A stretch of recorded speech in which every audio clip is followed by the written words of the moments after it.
Crônicas do Amanhecer. Por Feijão, Centro Espírita Allan Kardec de Balneário Gaivota. Balneário Gaivota, 02 de março de 2024. Conteúdo fúnebre viraliza e ganha seguidores nas redes sociais. Parte 3. Você já ouviu falar em tanatopraxia?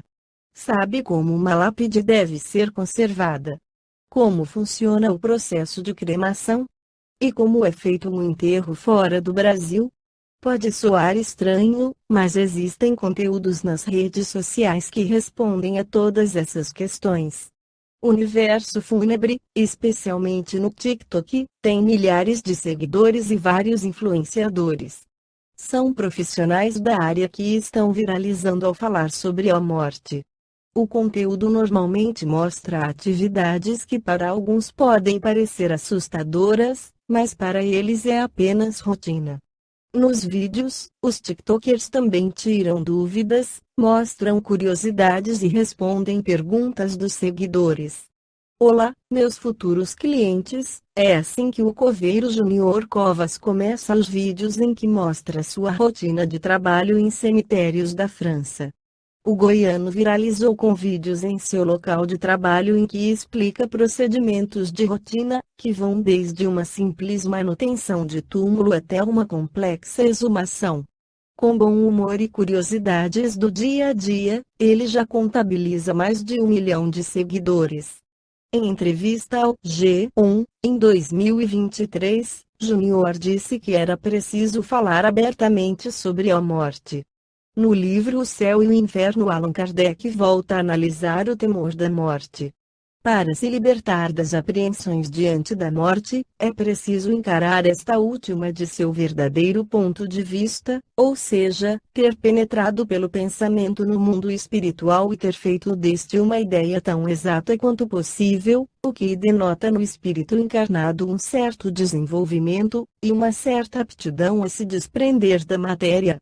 Naqueles que não estão suficientemente avançados, a vida material ainda leva melhor sobre a vida espiritual. Apegando-se ao exterior, o homem vê a vida apenas no corpo, ao passo que a vida real está na alma. Estando o corpo privado de vida, a seus olhos tudo está perdido, e ele se desespera.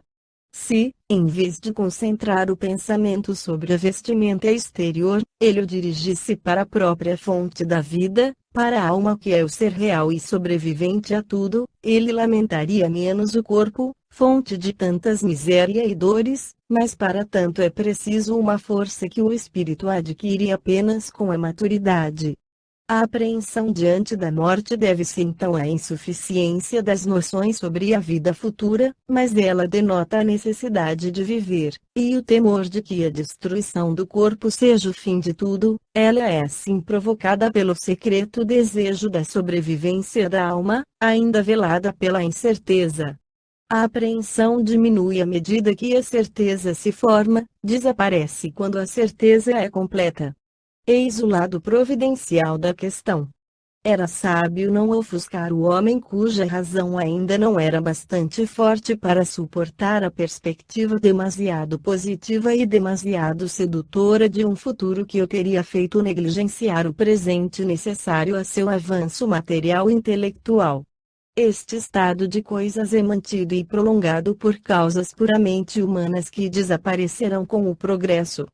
A primeira é o aspecto sob o qual é apresentada a vida futura, aspecto que poderia bastar a inteligências pouco avançadas, mas que não consegue satisfazer as exigências da razão dos homens que refletem. Então, eles dizem a si mesmos, se nos apresentam como verdades absolutas princípios contraditos pela lógica e os dados positivos da ciência, é que não são verdades. Daí decorre para alguns a incredulidade, para grande parte uma crença misturada com dúvida.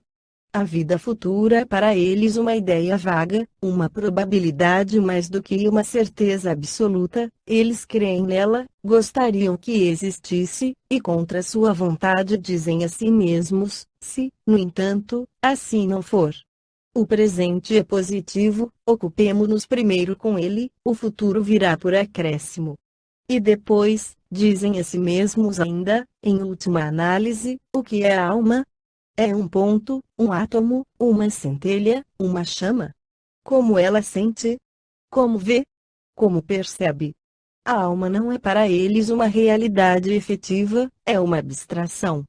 Os seres que lhes são caros, reduzidos ao estado de átomos em seu pensamento, estão por assim dizer perdidos para eles, e não têm mais a seus olhos as qualidades que os faziam amá-los. Não compreendem nem o amor de uma centelha, nem aquele que se pode ter por ela, e eles mesmos ficam mediocremente satisfeitos de ser transformados em monadas. Daí o retorno ao positivismo da vida terrestre, que tem algo de mais substancial. O número daqueles que são dominados por estes pensamentos é considerável. Esta foi a crônica do amanhecer de 2 de março de 2024. Por Alfredo Feijão Lopes.